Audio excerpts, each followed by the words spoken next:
violence and called for strictly peaceful methods to achieve its aims. Yasin Malik is also a strong advocate for the right of return of Hindu Kashmiri Pandits who have been forced to leave the state. Clearly, his selection on this panel was somewhat of a controversy, as we all heard from the brouhaha at the beginning. But I think, Arun, I respect your decision to make this conclave a venue where all voices can be heard, because I think the art of democracy is one of conversation. Yasin?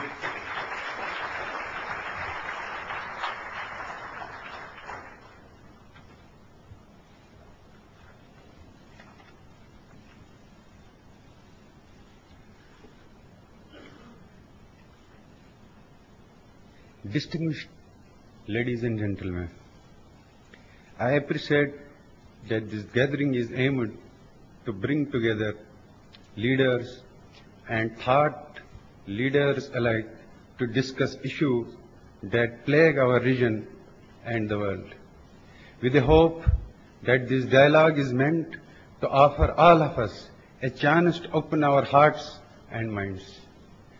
I would like to discuss the issue of resolution of the Kashmir dispute and the type of future we want to give the future generations of India, Pakistan and Kashmir. Earlier this month, I was concerned when I heard PPP co-chairman Asif Ali Zardari propose that the issue of resolving the Kashmir dispute could wait and be left for future generations to deal with. I was further distressed to see this notion welcomed in the media and within the public discourse in India, when two Prime Ministers, Mr. Vajpayee and Mr. Manmohan Singh, have given public commitments to resolve the dispute. What type of a message are you now giving to the youth of Kashmir?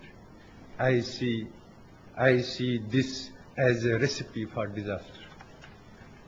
For 60 years, we have already seen this problem passed on to generation after generation, and we have seen this conflict become more deadly and more costly. What has this passing of baton meant?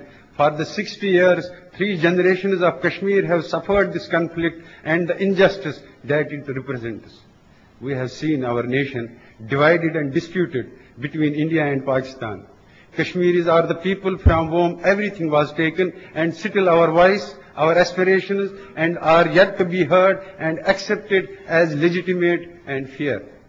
I cannot describe to you what it is like to be born in a conflict zone in which your future is absolutely uncertain. 3 generations of Kashmir have suffered this in different ways. We have seen our society and our social fabric transformed by the forces of heavy military occupation, state manipulation, and violent conflict. For 60 years, my people have persisted in an epic of struggle and sacrifice to win our dream of independence and to achieve a peaceful and certain future. We have paid a very heavy cost. We have seen our non-violent struggle crushed by violence and its adherents tortured and locked behind the bars for decades. My own generation finally lost faith in the effectiveness of non-violent struggle and felt compelled to pick up the gun in 1988 for the same convictions our parents held. My entire generation got almost entirely wiped out. A Kashmiri funeral became one of the old burying the young. This tragic conflict gave us cruel gifts, thousands of orphans and widows, political prisoners and martyrs' graveyards. While J.K. left put down the gun and returned to a non-violent struggle more than 14 years ago, still the bloodshed and violent state operation continued. And in the midst of all of this, a new generation of Kashmiri children was born and raised in the boiling cauldron of violent conflict. Today's youth in Kashmir possess an even deeper sense of anger and even more intense sense of injustice than my generation felt 20 years ago. Thousands upon thousands sacrificed their lives. There are thousands of stories. Each one of them could justify a revolution.